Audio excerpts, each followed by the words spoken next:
What's up, everybody? This is the D to the L to the N, the DL in sports.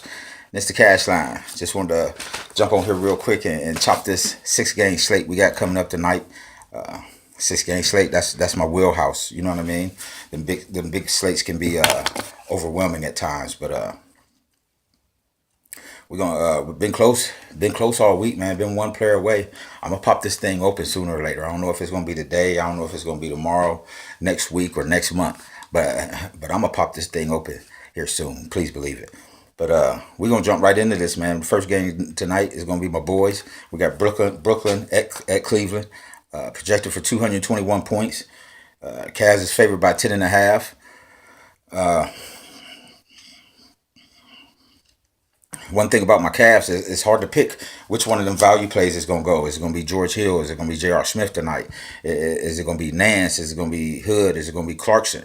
You know what I mean? So I'm probably going to keep it simple as far as on my Cavs side of the ball and go with LeBron James at 11.7 and Tristan Thompson at 4,500. One thing we know about Brooklyn, you can attack them almost anywhere. Now, they ain't been playing as bad as they was at the beginning of the season, but one thing we know about Brooklyn, you can't attack them.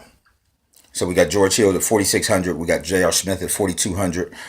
You got Osmond down there. You got Nance at 5,200, who've been playing great, man. Just ain't been getting the minutes. Ty Lue, what's up? Because every time I see Nance on the floor, he balling out, man. But he just ain't getting consistent enough minutes.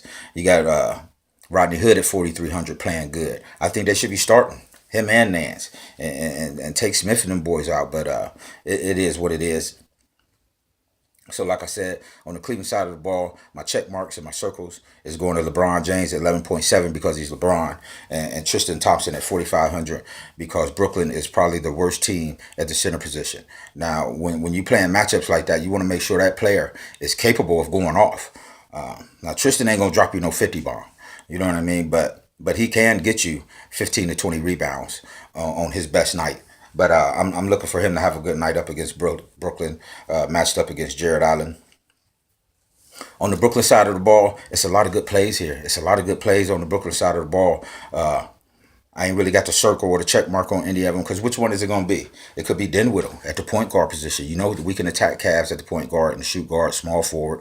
You know what I mean? It could be D'Angelo Russell probably starting at 6,900. It could be him. It could be Crab at 5,400 who got a good history against us. You got Carroll down there at the power forward at 5,800. Now, one thing we got to remember, Hollis Jefferson is back at 5,600. Karis LeVert is back at 4,200. So this team is, I think it's gonna spread out. So I ain't really got no play that I'm locked in now at the end of my lineup construction. If one of these dudes fall there, you know what I mean. I ain't gonna be scared to play them, but I'm not gonna go out of my way to play Dinwiddie. I'm not gonna go out of my way to play Russell. And don't get me wrong, they're good plays, but it's kind of a crapshoot.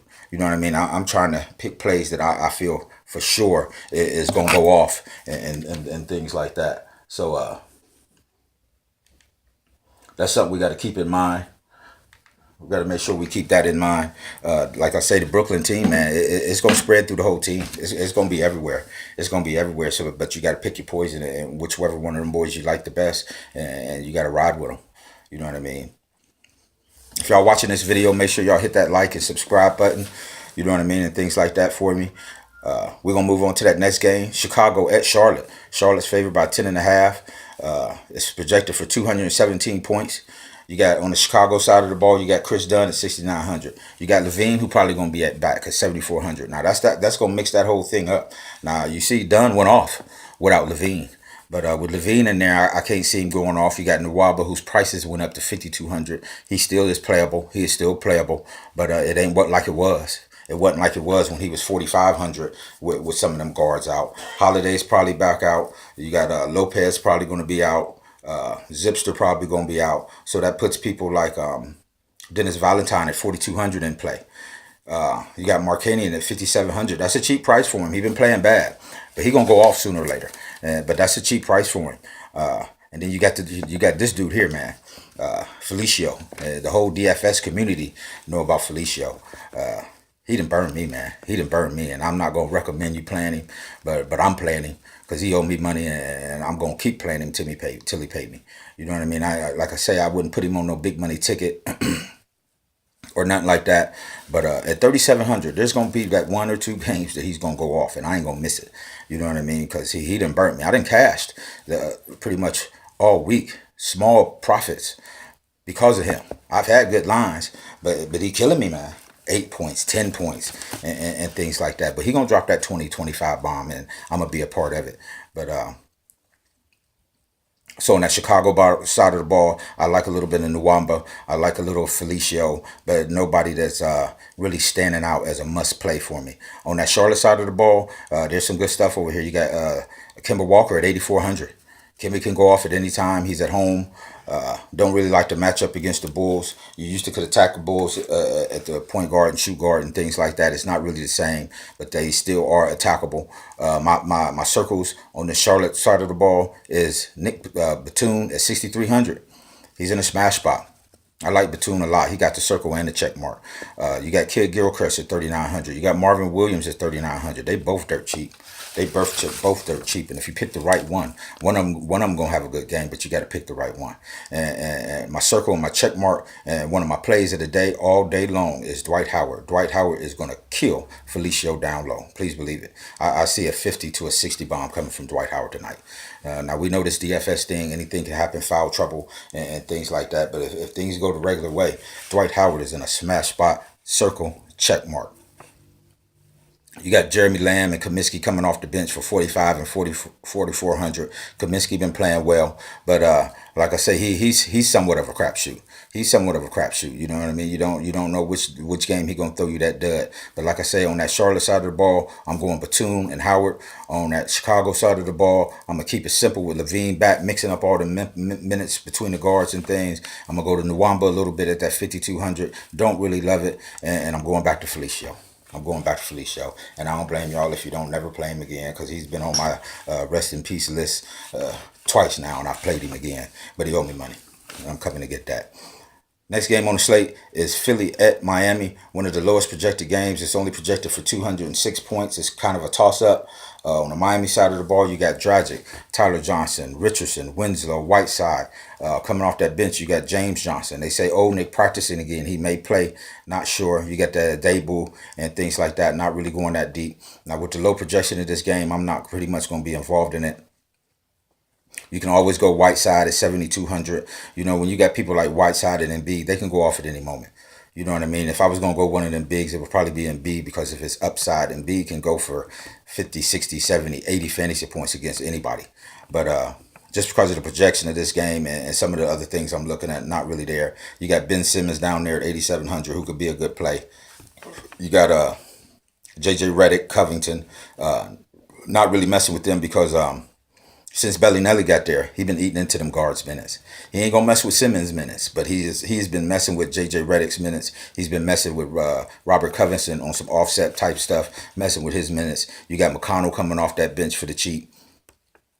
Now, one good play off of this Philly side, they got a good BVP against Miami, is Dario Saric at 6,100. He is in play. He is in play. At first, I thought I could only play him when Embiid was out, and I learned my lesson with that. So he plays just as good with Embiid in. So it don't matter if Embiid's in or out. And I've played him with Embiid out, and he's thrown a dud. Then I've not played him with Embiid in, and he go off. You know what I mean? But he does have a good history against Miami, so he is definitely in play. Next game we're going to talk about is Washington at Milwaukee. Milwaukee's favored by 3. Is projected for 211.5 points. One of my plays of the day, circle and check mark, is Thomas Satoransky. He probably got one of the best matchups as far as point guard position on the whole slate. And a lot of people don't play him. A lot of people have been playing him. Don't get me wrong, but he don't get that hype, and he don't get that look that a lot of guards in this league look or get. But Satoransky is in play. He got the circle and the check mark. Please believe it. You got Bradley Beal at 8,900. Not really liking that price. Got a bad history against Milwaukee, but a lot of that was with John Wall, so Bill is in play. Now the players I like off the Washington side of the ball is going to be Satoransky at that 5,800 on everything, and then I got Porter going to mix and match for a little bit. That Otto Porter has been consistent. He's been putting up 30-some points. He's been putting up 30-some points per game. fantasy points per game. He's been consistent for a while. You got Morris down there at 49. You got Gortet at 4,900. You got Oubre at 4,800. Not really on them. So on the Washington side of the ball, I'm going Santa maybe a little Porter. On the Milwaukee side of the ball, it's going to be all about the Greek Freak, man. At 10.7, he kills Washington. I think the last 2 games, he dropped 60-some fantasy points on them. So enter the Pico. If you ain't going up to LeBron, enter the Pico is right there. Prime picking 10.7, circle, and check mark. That's You can also go down there to Henson for 4,700. Not really feeling that. You got Bledsoe at 7,300, who could be a decent play. But as far as for me, it's going to be Santa Porter, and the Greek Freak. That's who I like out of that game. You got a sneak peek. A sneaky pick that you can have is Jabari Parker at 4,300, coming off that bench, been balling, played the most minutes the last game. I think he put up like 31 fantasy points, and he gonna explode. He gonna explode soon, and you gotta try to catch him before everybody get on him. I'm just scared to go there with him. I might have him in one, but I'm not quite sure yet. Moving on to that next game is Sacramento at Portland, projected for 209 points. I don't really mess with Sacramento unless something happens with an injury or this and that. Kufis may be out tonight, but you got Fox, Hill, Jackson, Bogdanovich, Cauley Stein, Randolph, Temple, Labricier, 4,600 is in play. He's in play, 4,600. That's a cheap price for him. Not really feeling nobody else. The only circle and check mark I got on the Sacramento Kings is Zach Randolph going back to Portland. If you remember, before he was at Memphis, he played for Portland for a lot of years. And the people down in Portland love him. He got some people down there, so he always plays good as against Portland, in Portland, and they're in Portland at 5,900. Zach Randolph, circle and the check mark. On the Portland side of the ball, you got Lillard, McCollum, Harkless, Aminu, Nurkic, Napier. Not really on none of them. You can always play Lillard or McCollum in the right spots and things like that. But with the way my lineup construction is going today, it just ain't falling that way. So out of this whole Portland-Sacramento game, Portland's favored by 11. Out of this whole game, I'm probably going Zach Randolph back in Portland and keep it simple. One thing about him, he does feed into them narratives. When he go back to Memphis, he tries the ball. When he goes to Portland, he balls. You know what I mean? So I'm going to feed into that narrative. And like I say, Zach Randolph, circle and the check mark. Last game we're going to talk about is the LA Clippers at Denver. This is the highest projected game on the slate. Can you wait? Can you wait to see your ball move? You know what I mean? It's hard. It's hard to wait till that last game to see your ball moving. But this projection is 229, and these boys is going to be up and down the court. Denver is favored by 5. On the Clipper side of the ball, you got Rivers, Wallace, Johnson. Gallinari's out, so that opens up Wesley Johnson and that Tyron Wallace. Tyron Wallace been balling. Tyron Wallace has been balling. And you got Wesley Johnson probably going to be starting for Gallinari tonight for the cheap at that 3,500. You got Tobias Harris at 7,600, not really feeling it. DeAndre Jordan 7,900, not really feeling that price. You got Sweet Lou coming off the bench at 7,200. Circle and check mark. Okay. So on the Clipper side of the ball, I got Wallace for the 4K. I got Wesley Johnson for 3,500. I'm going cheap over there on them Clipper boys. And then you got Harold coming off that bench at 4,300. Been playing good. And you got Sweet Lou at 7,200. Circle and check mark. On the different side of the ball, you got Murray, Harris. They're going to play a lot of minutes. It's just a matter if they're hitting their shots or not. But 66 and 6K. 6,600 and 6K.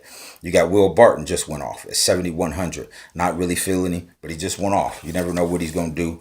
You got Wilson Chandler, 5,200. Not really sure. We got to wait to hear about that Millsap news before we can lock him in or anything like that. Because if Millsap comes in, it's going to throw that whole thing off. And the only person I would trust if Millsap plays Jokic, because Jokic can go off with him in or out. You got Plumlee coming off the bench for 4,200. Lyles for 4,400. Not really going there.